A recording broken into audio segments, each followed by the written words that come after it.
Hi friends, I am on from Kishop Academy. So இந்த வீடியோவில் நம்ம ரெண்டு பாடம் லைவ் பார்க்க போகிறோம். ஹிஸ்ட்ரி 11th ஹிஸ்ட்ரியில் இருக்கிற லெசன் 6 லெசன் 7 சரிங்களா, தேசிய அரசியலில் வகுப்புவாதம் அப்புறம் தேசிய இயக்கத்தின் இறுதி கட்டம் சரிங்களா, ரெண்டுமே ரொம்ப முக்கிய பாடம்.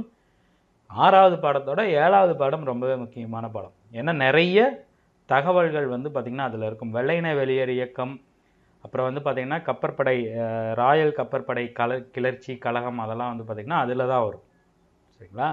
ஸோ அது மட்டும் இல்லாமல் அந்த பாடத்தில் சுபாஷ் சந்திர போஸை பற்றி நிறைய தகவல்கள் வரும். அம்பேத்கர் எந்த அளவுக்கு முக்கியமோ அதே அளவுக்கு சுபாஷ் சந்திர போஸும் ரொம்ப முக்கியம். ஸோ ரெண்டும் பார்த்திங்கன்னா கிட்டத்தட்ட ஒரு 80 கொஸ்டின் பக்கமாக எடுத்திருக்கேன், 80-85 கொஸ்டின் பக்கமாக எடுத்திருக்கேன். ஒரு 1 hour ஆகிடும் சரிங்களா. ஆனால் இந்த 1 hour உங்களுக்கு யூஸ்ஃபுல்லான லைவாகவே இருக்கும் சரிங்களா. பண்டைய மதங்களை புத்துயிர்ப்பு செய்து வலுப்படுத்தி உயர்த்துவதே இந்தியர்களின் முதற்பணி என்று குறிப்பிட்டவர் யார்?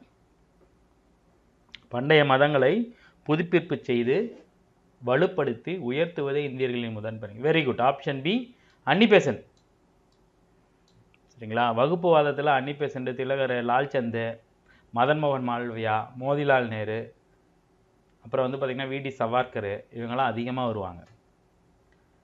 இந்து முஸ்லீம் உறவில் விரிசலை ஏற்படுத்திய இயக்கம். ஆக்சுவலாக இந்த மாதிரி ஒரு பாயிண்ட் ஸ்கூல் புக்கில் இல்லை, பட் இருந்தாலும் இதில் வாகாபி இயக்கம் அப்படிங்கிற மாதிரி வந்திருக்கு. இதை நோட் பண்ணி வச்சுங்க. இது கொஞ்சம் ஒரு கான்ட்ரவர்சியான கொஸ்டின் தான் சரிங்களா. ஏன்னா இதில் தியோபந்த் இயக்கமும் பார்த்திங்கன்னா இந்து முஸ்லீம்களை ஒரு முன்னோக்கி கொண்டு போகணும்னு சொல்லியிருப்பாங்க. சித்தி இயக்கம்னு ஒன்று இல்லை சரிங்களா. ஸோ வாகாபி இயக்கம் வர்றதுக்கான வாய்ப்புகள் தான் அதிகம். இந்த கேள்வி இருந்துச்சு, பட் புக்கில் இந்த மாதிரி பாயிண்ட்ஸ் இல்லை. ஒரு வேளை இருந்துச்சுன்னா யாராவது கமெண்ட் பண்ணுங்கள் சரிங்களா. ஸோ அடுத்த கேள்வி, பழைய ரோமானிய லட்சியமான பிரித்தாளுதல் என்பது நமதாக இருக்க வேண்டும், டிவைட் த எம்பரரா அப்படிங்கிற ஒரு லட்சியம் நம்மள்தான் இருக்கணும் அப்படின்னு சொல்லி ஒருத்தருக்கு லெட்டர் எழுதியிருப்பார். அந்த லெட்டர் எழுதியவர் யார்?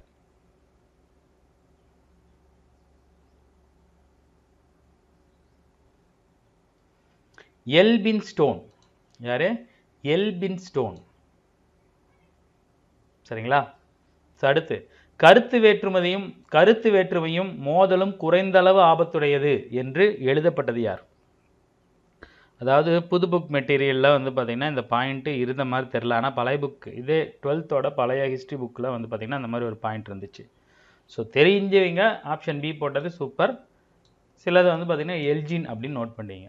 இதே மாதிரி இந்த கொஸ்டின், இந்திய தேசிய காங்கிரஸ் தொடங்கப்பட்ட போது பல்வேறு மத சமூக குழுக்களுடைய ஒற்றுமதை வளர்வதை கண்டு கவலை கொண்ட அரசு செயலர் யார்?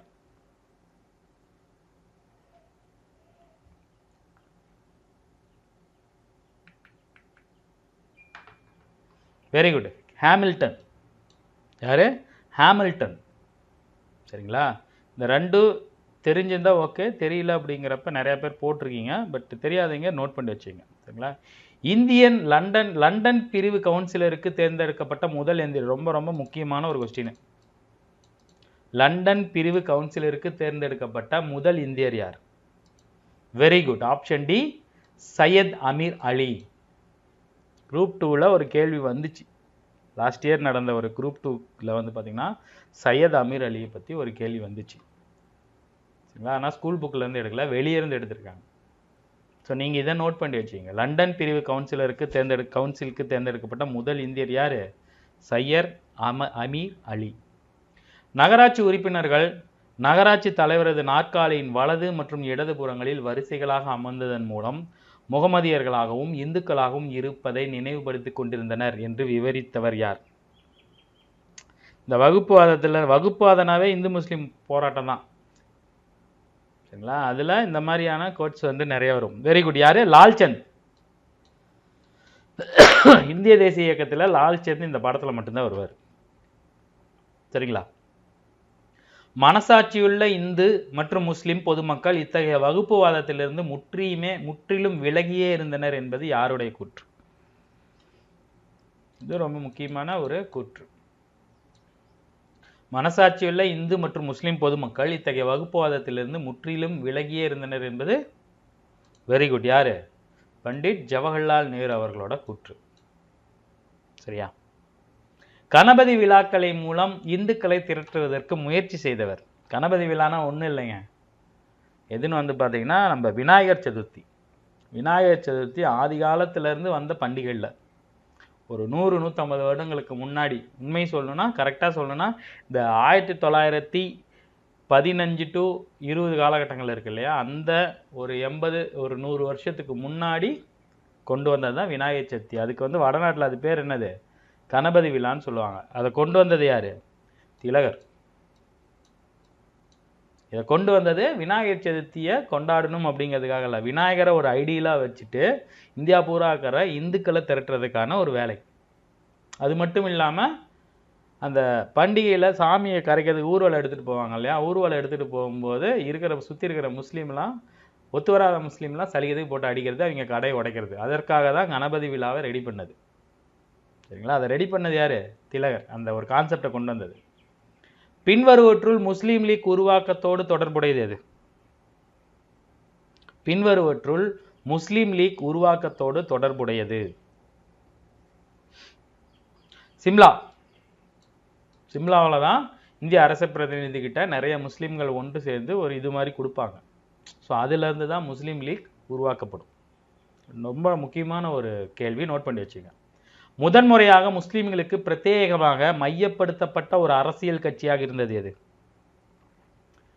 அலிகாரு, கிலாபத்து இதெல்லாம் வந்து பார்த்தீங்கன்னா இருந்தது. ஆனால் முஸ்லீம்களுக்குன்னே ஒரு அரசியல் கட்சியாக உருவாக்கப்பட்டது எது? முஸ்லீம் லீக் தான். சரிங்களா? முஸ்லீம் லீகை பற்றி நிறைய இது இல்லை. முஸ்லீம் லீக் எப்போ தொடங்கினாங்கன்னு வந்து பார்த்தீங்கன்னா 1906 காலகட்டங்களில். கரெக்டாக சொல்லணும்னா டிசம்பர் 30, 1906 பங்களாதேஷ் டாக்காவில். சரிங்களா? முந்தானேத்து நான் ஒரு லைவ் போடும்போது கூட ஒரு 3 நாளைக்கு முன்னாடி டாக்கா வந்து பாகிஸ்தான்னு சொல்லிட்டேன். ஒருத்தர் வந்து கமெண்ட் பண்ணியிருந்தீங்க பங்களாதேஷ்னு, ரொம்ப நல்லது, நன்றி. சரிங்களா? அதோட ஃபவுண்டர் வந்து பார்த்திங்கன்னா நிறைய பேர் இருப்பாங்க. ரொம்ப முக்கியமாக சொல்லக்கூடியதுன்னா குவாஜா சலிமுல்லா, விவாகர் உல் முலக், சையத் அமீர் அலி மேலே பார்த்தாலே அவர், சையத் நபிபுல்லா, கான் பகதூர் குலாமு, முஸ்தபா சௌத்ரி, இந்த மாதிரி நிறைய பேர் சேர்ந்து ஆரம்பித்தாங்க. ஒருத்தர் அதெல்லாம் வரமாட்டாங்க. சரிங்களா? அப்புறம் வந்து பார்த்திங்கன்னா அதோட ஃபஸ்ட்டு செஷன் கராச்சியில் நடந்துச்சு. சரிங்களா? அப்புறம் முஸ்லீம் லீக்கை லண்டனில் ஃபார்ம் பண்ணது யாருன்னு வந்து பார்த்திங்கன்னா யார்? இவர் தான், சையத் அமீர் அலி. முஸ்லீம் லீக்கை லண்டனில் ஃபார்ம் பண்ணது. சரிங்களா? ஸோ முஸ்லீம் லீக் 1906 டிசம்பர் 30 ஆரம்பிக்கப்பட்டது. சரிங்களா? இதோட லண்டன் கவுன்சிலும் ஆரம்பிக்கப்பட்டது சையத் அமீர் அலியால். சையத் அமீர் மாதிரி நிறைய பேர் சேர்ந்து தான் முஸ்லீம் லீக்கை ஆரம்பித்தாங்க. ஜின்னா ஆரம்பிக்கல, ஜின்னா அதுக்கப்புறம் வந்து ஜாயின் பண்ணிக்கிட்டார். சரிங்களா? முஸ்லீம்களின் தனி அரசியல் அடையாளத்திற்காக அலுவல் முத்திரையை முஸ்லீம் லீக்கு வழங்கியது எந்த ஒப்பந்தம்? ஸோ முஸ்லீம் லீக் ஒப்பந்தம்னாவே உங்களுக்கு எது ஞாபகம் வந்துடணும்? லக்னோ ஒப்பந்தம் ஞாபகம் வந்துடணும். காங்கிரஸும் முஸ்லீம் லீக்கும் அப்போ தான் வந்து பார்த்திங்கன்னா இணையும். 1916 நடந்த லக்னோவில் நடந்த ஒரு இதில் வந்து பார்த்திங்கன்னா 2 இணையும். அப்போ முஸ்லீம் லீக்குன்னு தனி அலுவல் முத்திரையை காங்கிரஸ் கொடுக்கும். தனி தொகுதி என்பது 62 மில்லியன் மக்கள் தூண்டிவிட்டப்பட்ட எதிர்முகாமில் சேர்ந்து விடாமல் இருக்க இழுத்து பிடிக்கும் முயற்சி என்பதை தவிர வேறு எதுவும் இல்லை என்று கடிதம் எழுதப்பட்டது. யாருக்கு? தனி தொகுதி கொடுப்பாங்க, பிரிக்கிறதுக்கான வேலை. காங்கிரஸில் சேர விடாமல் பிரிக்கிறதுக்கான வேலை அப்படின்னு சொன்னது யாரு அப்படின்னு ஒரு கடிதம் வந்திருக்கும். யாருக்கு வந்திருக்குன்னு பார்த்தீங்கன்னா Lady Minto. Very good, option D, Lady Minto. அடுத்த கேள்வி, வகுப்புவாதம் என்பது தேசியவாதம் என்ற கருத்திற்கு முற்றிலும் எதிரானது என்று கூறியவர் யார்? வகுப்புவாதத்தை அறவே எதிர்த்தது யாருன்னு வந்து பார்த்தீங்கன்னா காந்தியடிகள். அவர் ஈக்குவலாக எதிர்த்தது யாருன்னு வந்து பார்த்தீங்கன்னா ஜவஹர்லால் நேரு அவர்கள். சமத்துவம் அப்படிங்கிறது ஜவஹர்லால் இந்தியாவிற்கு கொடுத்த கொடை. சமத்துவம்னா என்னது? எல்லா மக்களும் சமமாக, எல்லா மதத்தினரும், எல்லா மொழியினரும், எல்லா பிரிவினரும் சமமாக மதிக்கப்பட வேண்டும்ங்கிறது. ஸோ வகுப்புவாதத்துக்கு எதிராக காந்திக்கு ஈக்குவலாக ஜவஹர்லால் நேரு நிறைய இடத்துல பேசியிருப்பார். இந்த பாடத்திலே 2-3 ஜவஹர்லால் நேரு சொன்ன அந்த வாக்கியங்கள் வரும். 1915 இந்துக்களின் முதல் அகில இந்திய மாநாடு எங்கு நடைபெற்றது?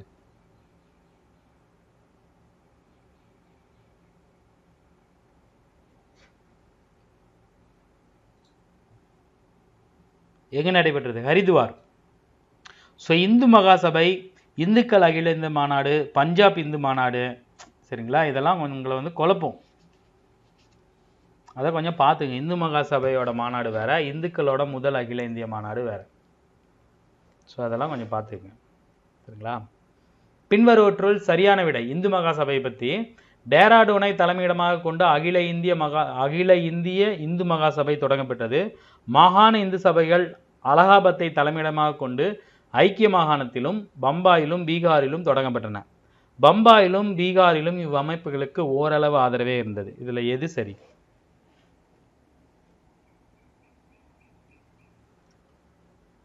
ஒன்று ரெண்டு தான் சரி. பம்பாயிலும் பீகாரிலும் இது வந்து திறம்பட செயல்படல.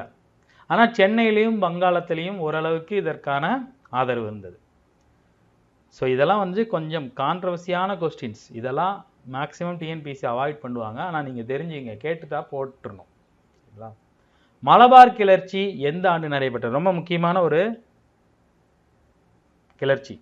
மாப்பிளா கழகம் வேற, மலபார் கிளர்ச்சி வேற. மலபார் கிளர்ச்சி விவசாயிகள் கிளர்ச்சி. ஆனால் அது என்ன நடக்கும்? மிகப்பெரிய அளவில் வன்முறை நடந்து முஸ்லீம்களுக்கு இந்துக்களுக்குங்கிற மாதிரி போயிடும். வெரி குட், ஆப்ஷன் ஏ 1921, சரிங்களா. அடுத்த கேள்வி, மலபார் கிளர்ச்சி எந்த அடிப்படையில் எந்த தன்மை கொண்டது?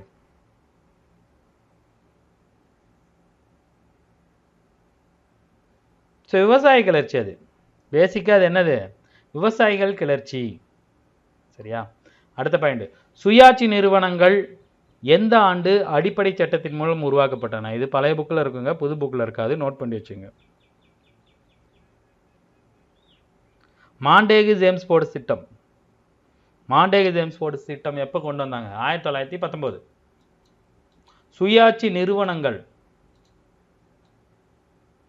சரிங்களா. மாநில சுயாட்சி மாகாண சுயாட்சினா வேற, சரியா. இந்த கேள்வி கேட்டதில்லை, இருந்தாலும் நோட் பண்ணிங்க. இந்து மகாசபையின் 6வது மாநாடு. இந்து மகாசபையின் 6வது மாநாடு எங்கு நடைபெற்றது? தெரியும், சில பேர் அது போடுவீங்கன்னு தெரியும், அதனால தான் இந்த கேள்வி நம்ம எடுத்திருக்கேன். வாரணாசி, சரிங்களா. 1923 நடக்கும். இந்து முஸ்லீமின் தூதுவர் என்று ஜின்னாவுக்கு புகழாரம் சூட்டியவர்? போன படத்திலே இது பார்த்தோம். யாரு? வெரி குட், சரோஜினி நாயுடு அவர்கள்.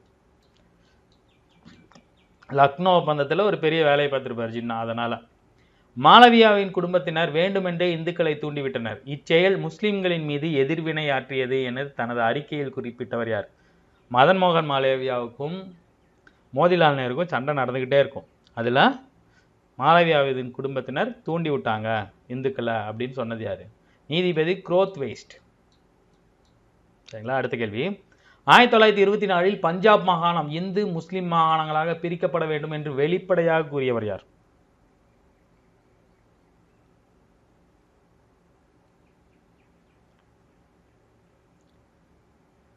லாலா லஜபதி ராய். பஞ்சாபை பிரிச்சிருங்க. ஆக்சுவலாக பஞ்சாபில் முஸ்லீம்கள் அதிகமாக இருந்தாங்க, இந்துக்கள் அதிகமாக இருந்தாங்க, சீக்கியர்களும் இருந்தாங்க, சரிங்களா. பஞ்சாப் 2ஆக பிரிக்கப்பட்டது. ஒரு பாதி பஞ்சாப் பாகிஸ்தானுக்கு போயிடுச்சு, பாதி பஞ்சாப் நம்ம இருக்கு, சரிங்களா. அமைச்சரவை தூதுக்குழுவின் திட்டப்படி இந்தியா எத்தனை குழுக்களாக வகைப்படுத்தப்பட்டது? முஸ்லீம்கள் இருக்கிறது, இந்துக்கள் இருக்கிறது, முஸ்லீம்களும் இந்துக்களும் கலந்துருக்கிறதுன்னு என்னவா பிரிப்பாங்க? 3ஆ பிரிப்பாங்க. ஆப்ஷன் ஏ, சரிங்களா. இது பாருங்க, அமைச்சரவை தூதுக்குழு, அதை முக்கியமாக தெரிஞ்சுக்கணும். பின்வரும் எந்த அறிவிப்பு மூலம் ஆங்கிலேயர்களின் பிரித்தாளும் கொள்கை என்ற கோட்பாடு அரசமைப்பு சட்டத்தில் முறையாக நுழைந்தது? ஸோ பிரித்தாளும் கொள்கைக்கு முக்கியமான உதாரணம் எதுன்னு வந்து பார்த்தீங்கன்னா வங்க பிரிவினை. அரசியல் அமைப்பிலேயே உள்ள சேர்ந்தது எது?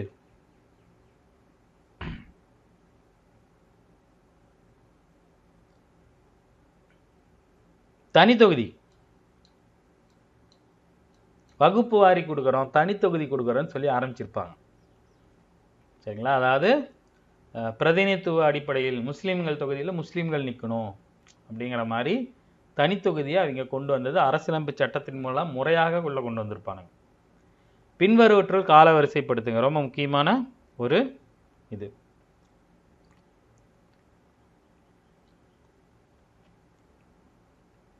ஸோ 3 4 1 2 மலபார் கிளர்ச்சி எப்போ? 1921. நேரடி நடவடிக்கை நாள் வந்து பார்த்திங்கன்னா 1946. சரிங்களா? மீட்பு நாள் வந்து பார்த்திங்கன்னா 1940 சம்திங்கில் சொல்லுவாங்க. சரிங்களா? ராஷ்ட்ரிய சுயசேவா சங்கம் ஒரு வருஷம் வரும். ஸோ இதுக்கப்புறம் இது வரும். வருஷத்தெல்லாம் ஒரு தடவை செக் பண்ணிங்க. ரொம்ப முக்கியமான ஒரு காலவரிசை இது. பொருத்தி சரியான விடையை கொடுங்க.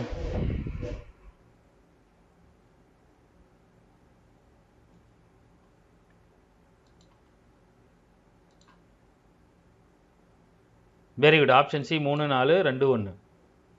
சரிங்களா? காலிபா பதவியை எப்போ ஒழிப்பாங்க? 1924 ஒழிப்பாங்க. பஞ்சாப் இந்து சபை வந்து பார்த்தீங்கன்னா 1909. லக்னோ ஒப்பந்தம் 1916 உங்களுக்கு தெரியும். முஸ்லீம் லீக் வந்து பார்த்தீங்கன்னா 1906. நான் முன்னாடியே சொன்னேன். அதிகாரத்தை மாற்றித்தரவும் நாட்டின் பிரிவினையை நடைமுறைப்படுத்தவும் இந்தியா வந்தவர் யார்? இவரை வேண்டாம், நாம் பிரபு அப்படின்னு சொல்லலாம். Lord Mountbatten. என்ன பண்ணுவார் இவர்? ஜூன் 3ன்னு ஒரு திட்டத்தை ஆரம்பித்து இந்தியா பாகிஸ்தானையும் பிரித்து கொடுத்துருவார். வருவார், பிரிப்பார், போயிட்டே இருப்பார். சரிங்களா? இருநாடு கொள்கையை முதலில் கொண்டு வந்தவர். ரொம்ப ரொம்ப முக்கியம். இருநாடு கொள்கை. பாகிஸ்தான் ஒரு நாடு, இந்தியான்னு ஒரு நாடு, 2 நாடாக பிரிக்கணும் அப்படின்னு கொள்கையை முதலில் கொண்டு வந்தவர் வாசீர் கசன் அப்படிங்கிறவர். சர் வாசீர் கசன். சர் அப்படிங்கிறது பட்டம். சரிங்களா? முஸ்லீம் லீக் முஸ்லீம்களுக்கு தனி நாடு வேண்டும் என்றே கோரிக்கையை தீர்மானமாக எங்கு நிறைவேற்றப்பட்டது? முஸ்லீம் லீக்கோட மாநாடுங்க, காங்கிரஸ் மாநாடு இல்லை, முஸ்லீம் லீக்கோட மாநாடு. ரொம்ப முக்கியமான ஒரு மாநாடு, லாகூர் மாநாடு. ஸோ இங்கேருந்து தான் தனி நாடு வேணும், பாகிஸ்தான் ஒரு நாடு வேணும் அப்படிங்கிறத சொல்ல ஆரம்பிப்பாங்க. பின்வருவற்றுள் சரியானது. பாகிஸ்தான் என்ற எண்ண ஓட்டம் 1940 முஸ்லீம் லீக் மேடைகளிலிருந்து வெளிப்பட்டாலும் 10 ஆண்டுகளுக்கு முன்பாகவே கவிஞரும் அறிஞருமான முகமது இக்பாலால் சிந்திக்கப்பட்டது. 1930 அலகாபாத்தில் நடைபெற்ற முஸ்லீம் லீக்கின் ஆண்டு மாநாட்டில் இக்பால் ஒருங்கிணைக்கப்பட்ட வடமேற்கு மற்றும் இந்திய முஸ்லிம் அரசை தான் காண விரும்புவதாக கூறினார். கேம்பிரிட்ஜ் மாணவர்களில் ஒருவரான சர் வசீர் ஹசன் என்பவரால் வலுவாக இது வெளிப்படுத்தப்பட்டது.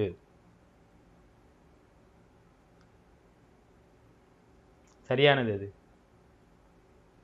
Very good. ஆப்ஷன் பி 1, 2 தான் சரி. இது வந்து பார்த்தீங்கன்னா சர் வசீர் ஹசன் இல்லை. சரிங்களா? இது வந்து பார்த்தீங்கன்னா முகமது அலி அப்படிங்கிற மாதிரி ஒருத்தர் வருவார். ஸோ இது இந்த மாநாடு வந்து பார்த்தீங்கன்னா 37 நடந்திருக்கும் அலகாபாத்தில். சரிங்களா? சரி, பம்பாயிலன்னு நினைக்கிறேன். இல்லை 37 தான். இது கரெக்டு தான். சரிங்களா? ஸோ சரியானது வந்து பார்த்தீங்கன்னா இது 3மே சரிங்க. சரி, இது நான் ஆன்சர் வந்து தப்பாக சொல்லிட்டேன். சரியானது வந்து பார்த்தீங்கன்னா இது 1, 2, 3, 4 மட்டும்தான் தப்பு. இது வந்து பார்த்தீங்கன்னா ரஹமத் அலி. நான் ஆப்ஷனை மாற்றி கொடுத்துட்டேன். சரிங்களா? 1, 2, 3மே ரைட்டு. தவறு வந்து பார்த்தீங்கன்னா 4வது கேம்பிரிட்ஜ் மாணவர் யார்? ரஹமத் அலி. இந்துக்கள் நாங்களாகவே ஒரு தேசமாக உள்ளோம் அப்படின்னு சொன்னவர் யாரு? பிஜேபி. இவரை தான் அடிக்கடி பேசிட்டு இருக்கோம். யாரு? சவார்கர், வீர் சவார்கர், விடி சவார்கர். சரிங்களா? அவரை வச்சு ஒரு படம் கூட இப்போ எடுத்தாங்க, சவார்கர்னு. முகலாயர் காலத்தில் அலுவலக மற்றும் நீதிமன்ற மொழியாக விளங்கியது எது? இது வந்த உடனே என்ன பண்ணாங்க ஆங்கிலேயர்கள்? இந்த மொழியை மாற்றி இந்தியை கொண்டு வந்தாங்க. ஸோ அப்போ இருந்தது எது? பாரசீகம். பாரசீக மொழியை ஆங்கிலேயர் என்ன பண்ணாங்க? இந்தியும் இங்கிலீஷும் கொண்டு வந்தாங்க. அது முஸ்லீம்களுக்கு ஒரு பயத்தை கொடுத்துச்சு. ஐயோ இது நம்ம நாடு இல்லை போலையே அப்படிங்கிற மாதிரி. கீழ்கண்டவற்றுள் தவறான கூற்று. 1936 முதலாகவே தனது உறுப்பினர்கள் இந்து மகாசபையிலேயோ RSS இயக்கத்திலேயோ இணைவதை காங்கிரஸ் தடை செய்தது. ஆரம்பத்திலேருந்து RSSக்கும் காங்கிரஸுக்கும் ஆகாது. ஸோ RSS சேர்ந்தெல்லாம் என்ன பண்ணுச்சு, காங்கிரஸுக்கு ஆப்போசிட்டாக ஒரு கட்சி உருவாக்குச்சு. அதுதான் வந்து பார்த்திங்கன்னா பாரதிய ஜனதா தளம், பிஜேபி. சரிங்களா? அதே மாதிரி டிசம்பர் 1938 காங்கிரஸ் செயற்குழு இந்து மகாசபையில் உறுப்பினராக இருப்பவர்கள் காங்கிரஸில் உறுப்பினர்களாக இருக்க தகுதி இல்லாதவர்கள் என்று அறிவித்தது. இதுல தவறான கூற்று.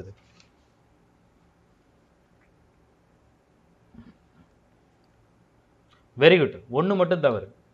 ஏன்னா சொல்லியிருக்கோம், ஆனால் 34லேருந்தே சொல்லியிருக்கோம், 34லேருந்தே ஆர்எஸ்எஸ்ல சேரக்கூடாது அப்படின்னு காங்கிரஸ் சொல்லிட்டு இருந்திருக்கும். ஏன்னா காங்கிரஸோட பயம் என்ன அப்படின்னா, சுதந்திரம் அப்படிங்கிறத தாண்டி இது இந்து முஸ்லீம் அப்படிங்கிற மாதிரி போயிடுமோன்னு பயப்படும். சரிங்களா? ஆனால் ஆர்எஸ்எஸோட நோக்கம் என்னவா இருக்குமா, இந்துக்களை திரட்டி அதன் மூலமாக இந்துக்களாக கொண்ட ஒரு அகண்ட இந்துஸ்தான் அமைக்கலாம், அதில் சுதந்திர ஆட்சி பண்ணலாம் அப்படிங்கிற மாதிரியான நோக்கமாக இருக்கும். சரிங்களா? அடுத்து, காங்கிரஸ் ஆட்சி முடிவுக்கு வந்த நாளினை முஸ்லீம் லீக் மீட்பு நாளாக கொண்டாடியது எப்போ?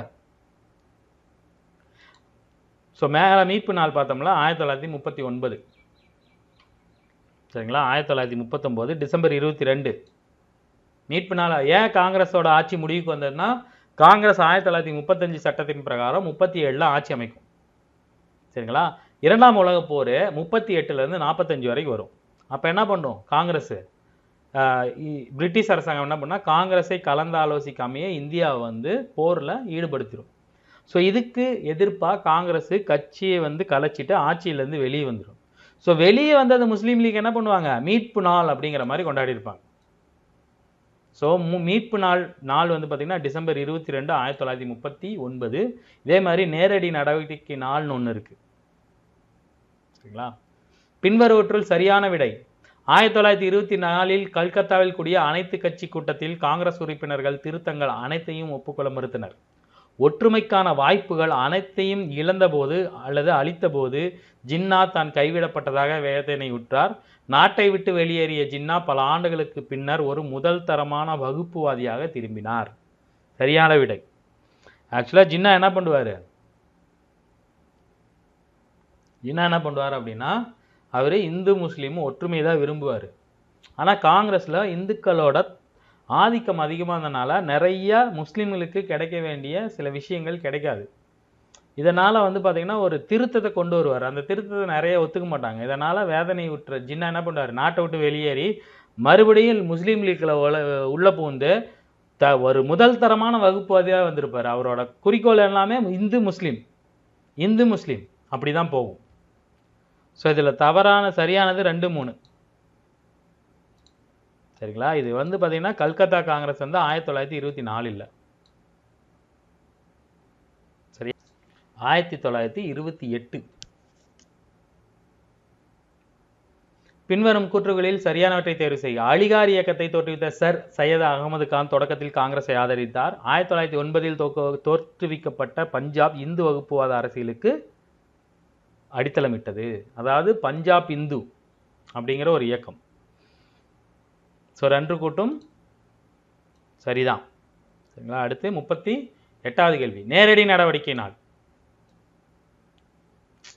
இதுக்கப்புறம் தான் என்ன பண்ணுவோம், பிரிஞ்சிடலாம் அப்படிங்கிற ஒரு முடிவுக்கே காங்கிரஸ் வரும். ஏன்னா இந்த நேரடி நடவடிக்கைனால நேரடியாக நாம் எல்லாத்தையும் தாக்கலான்னு இறங்கியிருப்பாங்க. ஒரு மிகப்பெரிய அளவுக்கு வன்முறை நிகழும். ஆயிரக்கணக்கான மக்கள் கொல்லப்படுவாங்க, இந்துவிலையும் சரி முஸ்லீம்லேயும் சரி. ஆகஸ்ட் 16, 1946. ஆகஸ்ட் 16, 1947 தான் வந்து பார்த்தீங்கன்னா பாகிஸ்தான் பிரிஞ்சு போகுது. சரிங்களா? ஸோ நேரடி நடவடிக்கைனால்னா ஆகஸ்ட் 16, 1946. மீட்பு நாள் அப்படின்னா 1939 டிசம்பர் 22. சரியா? வேவல் பிரபு அவரு சில வேலையெல்லாம் பண்ணியிருப்பார், ஆனால் ஒர்க் அவுட் ஆயிருக்காரு. சரிங்களா? அவருக்கு அப்புறம் வந்தவது யாரு? Very good, Mountbatten. சரிங்களா?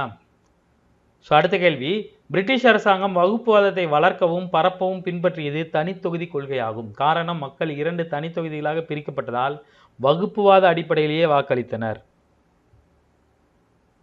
எதுக்கு பிரிச்சாங்க? இதுக்கு தான் பிரிச்சாங்க. ஸோ கூற்று சரி, காரணம் சரியாக கூற்றை விளக்குகிறது. பொறுத்துங்க.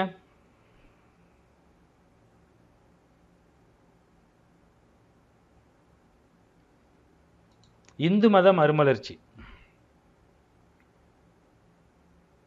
ஆரிய சமாஜம். ஸோ 1க்கு 2 எங்கே இருக்கு?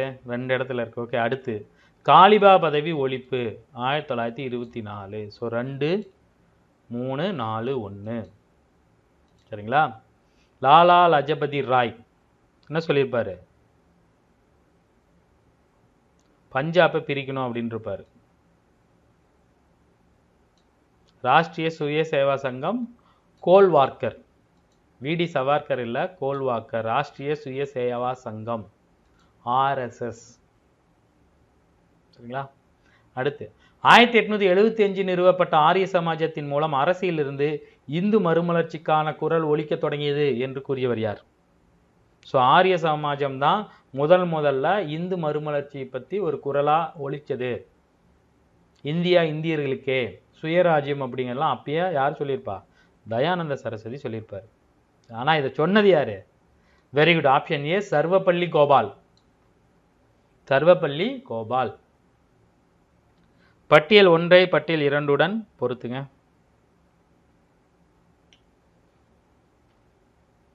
ஸோ அலிகார் இயக்கம் யாரு? சர் சையது அகமது கான். ஸோ ஃபர்ஸ்ட்லேயே வந்து 4, 3, 1, 2. உள்ளாட்சி தேர்தலில் இப்போ வகுப்பாததை பற்றி சொன்னது லால்சந்த். கணபதி விழா திலகர். அனைத்து இந்திய முஸ்லீம் லீக்கு ஆகா கான். சரியா? அடுத்த கேள்வி, இந்து மகா சபை தொடர்பாக கொடுக்கப்பட்டிருக்கும் கூற்றை ஆராய்க. சரிங்களா? 1924 பஞ்சாப் மாகாணம் இந்து முஸ்லீம் மாகாணங்களாக பிரிக்கப்பட வேண்டும் என்று லாலா லஜபதி ராய் வெளிப்படையாக கூறினார். கரெக்டு. இந்து மகா சபை அகண்ட இந்துஸ்தான் எனும் முழக்கத்தை முன்வைத்தது. வகுப்புவாதம் பஞ்சாபில் ஒரு வலுவான இயக்கமாக நிலை கொண்டது. ஸோ அனைத்தும் சரி. சரிங்களா? இதோட இந்த பாடம் முடிஞ்சிடும். அடுத்து நம்ம 7வது பாடம் பார்க்க போகிறோம், இந்திய தேசிய இயக்கத்தின் இறுதி கட்டம். மேலே இருக்கிற பாடத்தோட இந்த பாடம் ரொம்ப முக்கியங்க.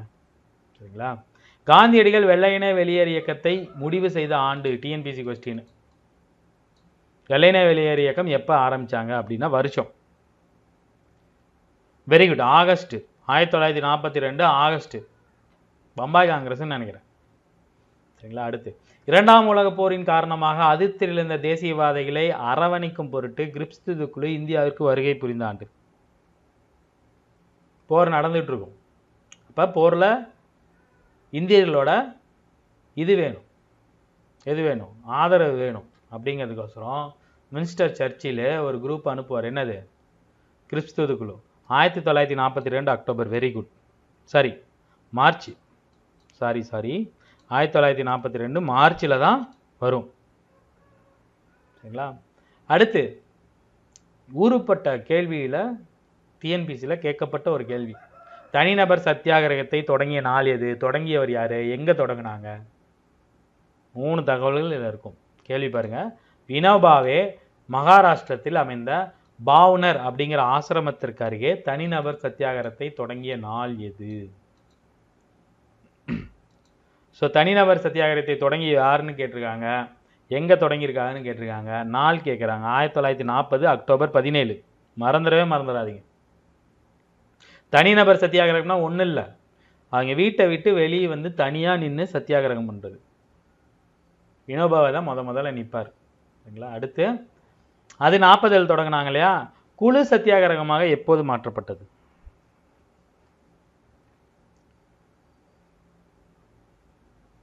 இது அக்டோபரு, இது ஜனவரி. அதுக்கப்புறம் அந்த வருஷமே கைவிடப்பட்டிருக்கும். சரிங்களா? கல்கத்தாவில் கூடிய அனைத்து இந்திய காங்கிரஸ் கூட்டத்தில் காங்கிரஸ் தலைவர் பதவியிலிருந்து போஸ் பதவி துறப்பு செய்தவுடன் யார் தலைவராக தேர்ந்தெடுக்கப்பட்டார்? ஆக்சுவலாக என்ன ஆகும் அப்படின்னா, காங்கிரஸ் கூட்டத்தில் போஸ் நிற்பார் தலைவராக. காந்தியடிகள் ஒரு ஆளை நிறுத்துவார், பட்டாபி சீத்தமராயாவை. ஆனால் போஸ் வந்து ஜெயிச்சு மறுபடியும் வந்துடுவார். காந்திக்கு வந்து பார்த்திங்கன்னா வாய்ஸ் குறைஞ்சி போயிடும். ஸோ மேற்கொண்டு காந்தியை நாம் வந்து நோகடிக்கூடாதுங்கிறதுக்கோசரம் போஸ் என்ன பண்ணுவார்? சுபாஷ் சந்திர போஸ் பதவியிலேருந்து விலகிடுவார். ஸோ அவர் விலகினதுக்கு அப்புறம் அது தலைவராக யார் தேர்ந்தெடுப்பாங்க? இந்தியாவின் முதல் குடியரசுத் தலைவரான ராஜேந்திர பிரசாத். சரிங்களா? அடுத்து காங்கிரஸின் அனைத்து பொறுப்புகளிலிருந்தும் சுபாஷ் சந்திர போஸ் விடுவிக்கப்பட்ட ஆண்டு. ரொம்ப ரொம்ப முக்கியமான கேள்விங்க. வருஷத்தை ஞாபகம் வச்சுங்க முக்கியமாக. Very good. 1939 ஆகஸ்ட். சரியா?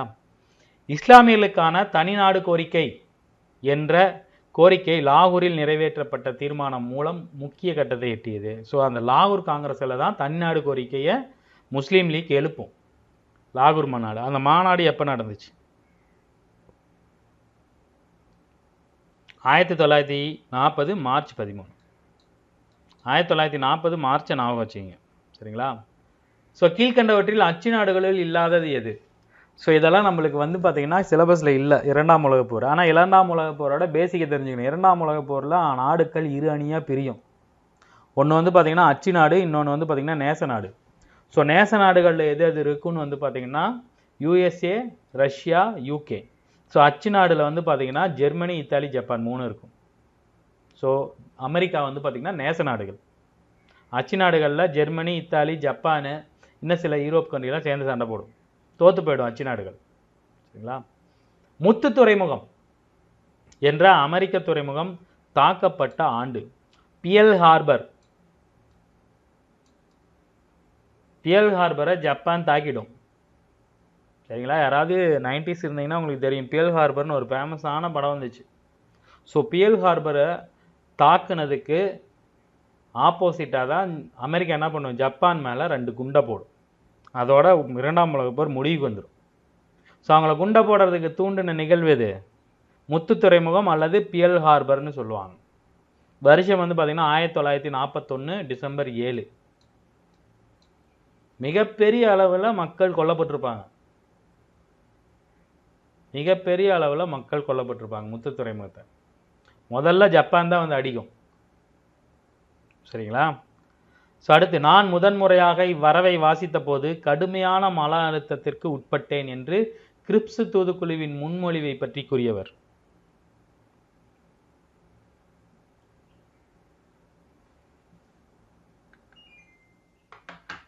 Very good. யாரு? ஜவஹர்லால் நேரு அவர்கள். யாரு? ஜவஹர்லால் நேரு அவர்கள். சுபாஷ் சந்திர போஸ் ஜெர்மனியிலிருந்து ஆசாத் ஹிந்த் ரேடியோ மூலம் இந்திய மக்களை தொடர்பு கொண்டு உரை நிகழ்த்தியது எப்போ?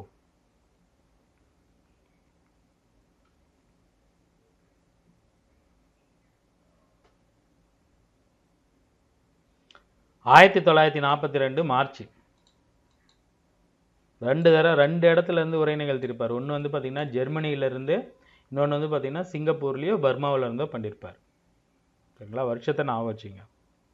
நாடு தழுவிய சட்ட மறுப்பு போராட்டம் நடந்த 1942 ஜூலை 14 நடந்த இந்திய தேசிய காங்கிரஸ் கூட்டத்தில் தீர்மானிக்கப்பட்டது. அதாவது சட்ட மறுப்பு இயக்கத்தை பார்த்தீங்கன்னா கொண்டு போகலாம் அப்படின்னு சொல்லி எந்த மாநாட்டில் தீர்மானிக்கப்பட்டது? நாடு தழுவிய சட்ட மறுப்பு போராட்டம். வேற எந்த புக்லையும் இல்லை, இந்த பாடத்தில் மட்டும்தான் இது வருது.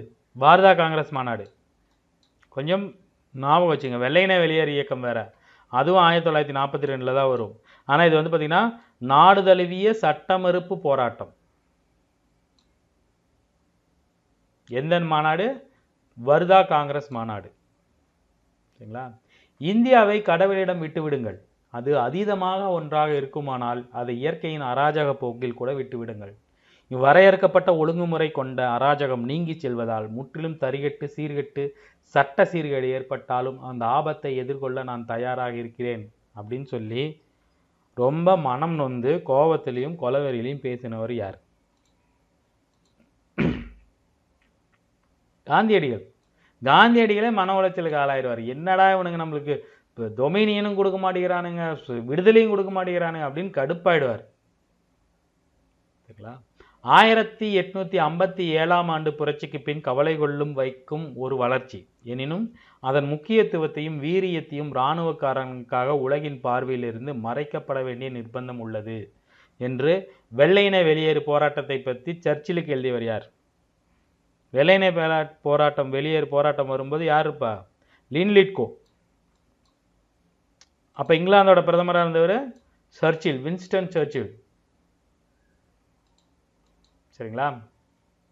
வங்காளத்தின் மிட்னாப்பூர் மாவட்டத்தில் டேஸ் வரை தம்லுக் ஜாட்டியா சர்க்கார் என்ற அரசு ஏற்படுத்தப்பட்டது. அதாவது அங்கங்கே தனித்தனியாக கலகங்கள் வெடிக்க ஆரம்பிச்சிடும். இங்கே என்ன பண்ணுவாங்க? வெள்ளைக்காரங்களை துரத்திக்கிட்டு ஒரு சின்ன மாவட்டத்தில் இவங்களே பார்த்தீங்கன்னா சர்க்காரை நடத்துகிறேன்னு இறங்கிடுவாங்க. வருஷம் 1944 செப்டம்பர். இதுக்கப்புறம் வெள்ளைக்காரனால இந்தியாவை கண்ட்ரோல் பண்ண முடியாது, அதனால தான் கொடுத்துட்டு போயிடுவாங்க.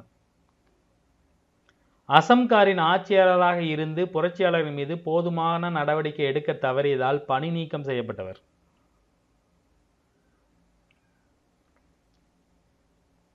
கொஞ்சம் மனசாட்சி உள்ள ஒரு ஆங்கிலேயர். யாரு? ஆர்ஹெச் நிப்லெட். யாரு? ஆர்ஹெச் நிப்லெட். சரிங்களா? வெள்ளை நேரு வெளியேறு இயக்கத்தின் போது பம்பாயில் ரகசிய வானொலி ஒளிபரப்பிற்கு வித்திட்டவர் யார்? ரகசிய வானொலினாவே யார் வந்துடுவா? உஷா மேத்தா. சரிங்களா? வெள்ளையின வெளியேறு இயக்கத்தின் காரணமாக 1942 ஆகஸ்ட் 9 அன்று கைது செய்யப்பட்ட காந்தியடிகள் எப்போது விடுவிக்கப்பட்டார்? ஆகஸ்ட் 9 தான் வந்து பார்த்தீங்கன்னா சொல்லுவாங்க வெள்ளையின வெளியேறு இயக்கத்தை. அன்னைக்கு நைட்டே எல்லாத்தையும் கைது பண்ணி விடுவாங்க, விடிய காலையிலேயே கைது பண்ணி விடுவாங்க. ஆகஸ்ட் 8 சொல்லுவார். ஆகஸ்ட் 8 வந்து வெள்ளையின வெளியேறு இயக்கத்தை வந்து பார்த்தீங்கன்னா அனௌன்ஸ் பண்ணுவாங்க பம்பாயில். 9 நள்ளிரவு கைது பட்டுருவாங்க. கைது பண்ணதை எவ்வளோ நாள் கழிச்சு விடுவானுங்க? கிட்டத்தட்ட 2 வருஷம் கழிச்சு மே 6 தான் காந்தியடிகளை வெளியே விடுவாங்க. அதுவும் காந்தியடிகளுடன் உடல்நிலையை கருத்தில் கொண்டு. சரிங்களா? 1942 40,000 பேரை கொண்டு இந்திய தேசிய இராணுவத்தை பலப்படுத்தியவர் யார்?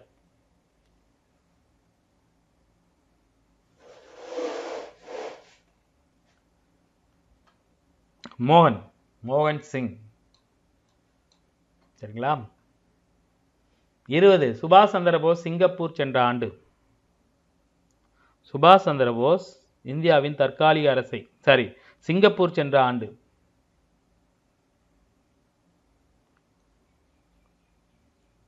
ஆயிரத்தி 1943 ஜூலை 2. என்னது? 1943 ஜூலை 2. ஆப்ஷன் சி கரெக்ட் தான். சுபாஷ் சந்திர போஸ் இந்தியாவின் தற்காலிக அரசை ஏற்படுத்தினால் ஊருப்பட்ட டிஎன்பிசியில் கேட்டு அடித்த கொஸ்டின். ஆனால் குழப்பிக்காதீங்க, தற்காலிக அரசு வேற, நேரு ஆரம்பித்த இடைக்கால அரசு வேற. சரிங்களா? ஸோ தற்காலிக அரசை எங்கே ஆரம்பிச்சிருப்பாருன்னா சிங்கப்பூரில் நிறுவியிருப்பார். சரிங்களா? வருஷம் வந்து பார்த்தீங்கன்னா 1943 அக்டோபர் 21. ரொம்ப ரொம்ப முக்கியமான கேள்வி. அவர் வீட்டிலேருந்து தப்பிச்சு ரஷ்யா வழியாக ஜெர்மனி போய் ஹிட்லரை சந்திச்சுட்டு அங்கேருந்து சிங்கப்பூருக்கு வந்து சிங்கப்பூரில் தற்காலிக அரசை ஏற்படுத்தி ஆர்மியை கையில் எடுத்துக்குவார். சரிங்களா? பாருங்கள், சிங்கப்பூரும் ஒரே வருஷம் தான் போயிருப்பார். ஜூலை போயிருப்பார். அக்டோபரில் தற்காலிக அரசை நிறுவிடுவார். இந்திய தேசிய இராணுவத்திற்கு ராணி ஜான்சி என்ற படைப்பிரிவுக்கு தலைமையேற்றவர். ஜான்சி ராணி அல்லது ராணி ஜான்சி தமிழ்நாட்டை சேர்ந்தவங்க. யார்? கேப்டன் அல்லது டாக்டர் லட்சுமின்னு சொல்லுவாங்க. அம்மு சுவாமிநாதன் அப்படிங்கிறவரோட பொண்ணுன்னு நினைக்கிறேன். காந்தியடிகளை தேசத்தின் தந்தை என்று அழைத்தவர். ரொம்ப ரொம்ப முக்கியமான கொள்கை. ஒரு இது தேசத்தந்தை தேசப்பிதா அப்படின்னு காந்தியடிகளை சொல்கிறோம் இல்லையா, அப்படின்னு முதல்ல அவரை கூப்பிட்டவர் யார்? தேசத்தின் தந்தையே, உங்களிடம் நான் அனுமதி கோருகிறேன் அப்படின்னு சொல்லி ஆரம்பிச்சு பேசுனது யாருன்னு வந்து பார்த்தீங்கன்னா சுபாஷ் சந்திர போஸ். சரிங்களா? டெல்லியில் செங்கோட்டையில் இந்திய தேசிய இராணுவத்தின் மீது நடத்தப்பட்ட விசாரணையில் இந்திய தேசிய இராணுவ வீரர்களின் சார்பில் ஆஜரானவர். ரொம்ப ரொம்ப முக்கியமான ஒரு இது. நம்ம இந்திய தேசிய இராணுவம் வந்து பார்த்தீங்கன்னா பர்மா வழியாக உள்ளே வரும். யார்? நம்ம நேதாஜி சுபாஷ் சந்திர போஸோட இது. ஒரு இடத்த பிடிச்சிட்டு அடுத்த இடத்த போடும்போது மாட்டிக்குவாங்க. ஸோ அவங்க எல்லாத்தையும் பிடிச்சிட்டு வந்து டெல்லி செங்கோட்டையில் கைது பண்ணி அங்கே வந்து பார்த்திங்கன்னா விசாரணை நடக்கும். அந்த விசாரணை மிகப்பெரிய அளவில் மக்களை வந்து பார்த்திங்கன்னா மறுபடியும் தேசிய இயக்கத்தை நோக்கி நகர செய்யும். ஸோ அதில் நிறைய பேர் மாட்டியிருப்பாங்க இல்லையா, தில்லான்னு ஒருத்தர் மாட்டியிருப்பார், நிறைய பேர் மாட்டியிருப்பாங்க. ஸோ அவங்களுக்கு சப்போர்ட்டாக மறுபடியும் தன்னோட கருப்பு அங்கியை அணிந்து யார்? ஜவஹர்லால் நேரு அவர்கள் அவங்களுக்கு சார்பாக வாதாடி இருப்பார். ஆக்சுவலாக ஜவஹர்லால் நேரு ஃபாரினில் படிச்சிருப்பார் வக்கீலுக்கு. ஒத்துழையாமை இயக்கம் ஸ்டார்ட் பண்ணுறப்ப காந்தியடிகள் சொல்லி அவர் என்ன பண்ணுவார், அந்த இதை ப்ராக்டிஸ் பண்ணாமல் ஃபுல்லாக தேச கட்சியில் இறங்கிடுவார். அது இறங்கணும்னு அவசியம் கூட இல்லை. ஏன்னா ஜவஹர்லால் நேரோட அவங்க அப்பா மோதிலால் நேரு பரம்பரை பணக்காரர், ரொம்ப பெரிய பணக்காரங்க. ஆனாலும் நாட்டுக்கோசரம் போராடி இருப்பார். HMIS தல்வார் என்ற போர்க்கப்பலின் பக்கவாட்டில் வெள்ளையின வெளியேறு அப்படின்னு எழுதியவர் யார்? ஆக்சுவலாக இவங்களோட இதுதான் வந்து பார்த்தீங்கன்னா ரொம்ப முக்கியமான ஒரு விஷயம். இதுக்கு பயந்து தான் அவங்க போவாங்க. Very good. யார்? பிசி தத். 46ல் ராயல் கப்பல் படை கழகம் நடக்கும். இதுக்கப்புறம் தெரிஞ்சு போயிடும் எங்களுக்கு, மறுபடியும் ஒரு இராணுவத்தில் ஒரு கிளர்ச்சி வந்துச்சுன்னா கொல்ல தான் படுவோம் அப்படின்னு தெரிஞ்சு போச்சு ஆங்கிலேயர்களுக்கு. ராயல் இந்திய கப்பற்படையின் கழகத்தை பம்பாய் நகரில் இருந்து டேஸ் முடிவிற்கு கொண்டு வர முயற்சிகள் மேற்கொண்டார்.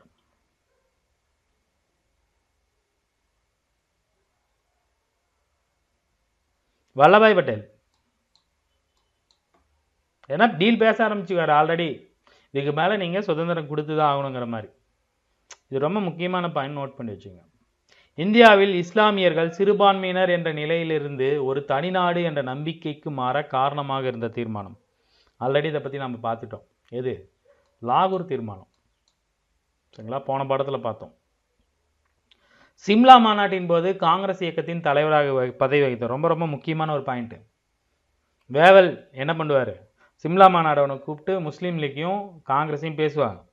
ஆனால் கடைசி வரைக்கும் எந்த முடிவுக்குமே காங்கிரஸ் ஒத்து வராது, முஸ்லீம் லீக்கு ஒத்து வராது. டொமினியன் இருந்துட்டு இருப்பாங்க. எங்களுக்கு டொமினியன் வேணாம். டொமினியன் அந்தஸ்து அப்படின்னா இங்கிலாந்து அரசாட்சிக்கு உட்பட்ட இந்திய அரசு, அது எங்களுக்கு வேணாம், நீங்கள் மொத்தமாக வெளியே போயிடுங்கம்மா. ஸோ அப்போ அந்த காங்கிரஸ் இயக்கத்து மாநாட்டோட தலைமையாக இருந்த தலைமை வகித்தவர் யார்? மௌலானா அபுல் கலாம் ஆசாத். மௌலானா அபுல் கலாம் ஆசாத். சரிங்களா. 29 டெல்லியில் டேஸ் என்று நடந்த முஸ்லீம் லீக்கின் சட்டசபை உறுப்பினர் மாநாட்டில் பாகிஸ்தான் ஒரு இறையாண்மை கொண்ட தனிநாடு என்று வர்ணிக்கப்பட்டது எப்போ? 40லேருந்தே கேட்க ஆரம்பிச்சிருவாங்க, அதெல்லாம் பேரெல்லாம் வச்சுருவாங்க. So April 1946. கிரிப்ஸ் தூதுக்குழு இந்தியா வந்தடைந்தது. கிரிப்ஸ் தூதுக்குழு இந்தியா வந்தடைந்தது எப்போது? சரி, கிரிப்ஸ் தலைமையிலான அமைச்சரவை தூதுக்குழு பார்த்தீங்களா? ஆனால் படிக்கும்போது தப்பு பண்ணிட்டேன். ஏன்னா கிரிப்ஸ் தூதுக்குழு ஒன்று வரும், கிரிப்ஸ் தலைமையில் அமைச்சரவை தூதுக்குழு ஒன்று வரும். அமைச்சரவை தூதுக்குழு தான் வந்து சுதந்திரத்தை கொடுக்கறதுக்காக அனுப்பப்பட்ட ஒரு குழு. Very good. மார்ச் 1946. சாரி, கேள்வி நான் சரியாக படிக்கலை. சரிங்களா. அடுத்து 31வது கொஸ்டின். 1946 ஜூன் 15 அரச பிரதிநிதி இடைக்கால அரசை நடத்த எத்தனை பேருக்கு அழைப்பு விடுத்தார்? இடைக்கால அரசு ஆரம்பிச்சிருவாங்க, உங்களுக்கு சுதந்திரம் கொடுக்க போகிறோம், அது வரைக்கும் இடைக்கால அரசு ஒன்று போட்டுருங்க அப்படின்னு சொல்லி நேரு தலைமையில் அமையும். ஸோ எத்தனை பேர்த்துக்கு அழைப்பு வச்சுருப்பாங்க அப்படின்னு பார்த்தீங்கன்னா 14 பேர்த்துக்கு. ஜவஹர்லால் நேரு, வல்லபாய் பட்டேல், ராஜேந்திர பிரசாத், ராஜாஜி, அப்புறம் வந்து பார்த்தீங்கன்னா முஸ்லீம் லீக்லேருந்து முகமது அலி ஜின்னா, இன்னும் 2-3 நிறைய பேர்த்த சேர்ந்து 14 பேர்த்த கூப்பிடுவாங்க. இடைக்கால குழுவில் பங்கெடுக்க காங்கிரஸுக்கு வழங்கப்பட்ட 5 இடங்களில் ஒன்றனுக்கு காங்கிரஸால் முன்மொழியப்பட்ட முஸ்லீம் நபர் யார்? அதாவது அந்த இடைக்கால குழுவில் காங்கிரஸுக்கு இடம் வழங்கியிருப்பாங்க, முஸ்லீம் லீக் இவளோட காங்கிரஸுக்கு இவளோடன்னு. அதில் ஒரு இடத்துக்கு வந்து ஒரு முஸ்லீம் நியமிப்பாங்க. ஆனால் முஸ்லீம் லீக் என்ன சொல்லும்? முஸ்லீம் யாரையாவது நியமிக்கிற மாதிரி இருந்தால் அது முஸ்லீம் லீக்கிலேருந்து தான் நியமிப்போம், காங்கிரஸ் நியமிக்கக்கூடாதுன்னு சொல்லியிருப்பாங்க. யார் நியமிச்சிருப்பாங்கன்னா ஜாகிர் ஹுசைன் அப்படிங்கிறவங்க. இதுதாங்க பிரச்சனையாக மாறும். அரச பிரதிநிதி டேஸ் என்று காங்கிரஸ் தலைவர் நேருவை அழைத்து இடைக்கால அரசை உருவாக்கப் போவதாக தெரிவித்தார். நிறைய பார்த்துட்டோம். கூப்பிட்டுருப்பாங்க, 14 பேர்த்த கூப்பிட்டுருப்பாங்க. எப்போ கூப்பிட்டாங்க? 1946 ஆகஸ்ட் 12. சரிங்களா. 46 ஞாபகம் வச்சிங்க. இதற்கு ஆப்போசிட்டாக என்ன பண்ணுவாங்க? முஸ்லீம் லீக்கு நேரடி நடவடிக்கை நாளில் இறங்கும். நேரடி நடவடிக்கைனா ஆல்ரெடி நம்ம பார்த்துட்டோம், 1946 ஆகஸ்ட் 16. இதுக்கு ஒரு ஆப்போசிட்டாக தான் இஸ்லாமியர்களும் இந்தியர்களே, ஆனால் அவர்களை பாதுகாப்பது இந்திய அரசின் பொறுப்பு என்று இடைக்கால அரசை வலியுறுத்தியவர். ஸோ நேரடி நடவடிக்கை நாளில் இறங்கிடுவாங்களா? இறங்கினதுக்கு அப்புறம் முஸ்லீம்கள் அதிகமாக இருக்க பகுதியில் இந்துக்கள் கொல்லப்படுவார்கள், இந்துக்கள் அதிகமாக இருக்கிற பகுதியில் முஸ்லீம்கள் கொல்லப்படுவார்கள். இதில் முஸ்லீம்கள் என்ன பண்ணுவாங்க? ஒரு இடத்துல போய் ஒண்டிப்பாங்க நிறையா பேர். அப்போ காந்தி என்ன சொல்லுவார்? இங்கே இருக்கிற இஸ்லாமியர்களும் இந்தியர்கள், அவரை காப்பாற்ற வேண்டியது இந்த இடைக்கால இந்தியாவோட பொறுப்பு அப்படின்னு வேட்டி, அதுக்கப்புறம் அவங்களுக்கான தேவைகளான உணவுகள் எல்லாம் வழங்கப்பட்டு காப்பாற்றப்படும். யார் சொல்லியிருப்பாங்கன்னா காந்தி சொல்லியிருப்பார். ஸோ காந்தி எதுக்கு சுட்டு கொள்ளுவாங்க அப்படின்னா, அவர் முட்டுக்கட்டையாக இருக்கார், சுதந்திரத்தை பிரிக்கிறதுக்கு முட்டுக்கட்டையாக இருக்கார், இந்தியா பாகிஸ்தானை பிரிக்கிறதுக்கு பிரச்சனையாக இருக்காருன்னு தான் சுட்டு கொண்டுடுவாங்க. இடைக்கால அரசின் 12 உறுப்பினர்களும் எப்போது பதவியேற்றனர்?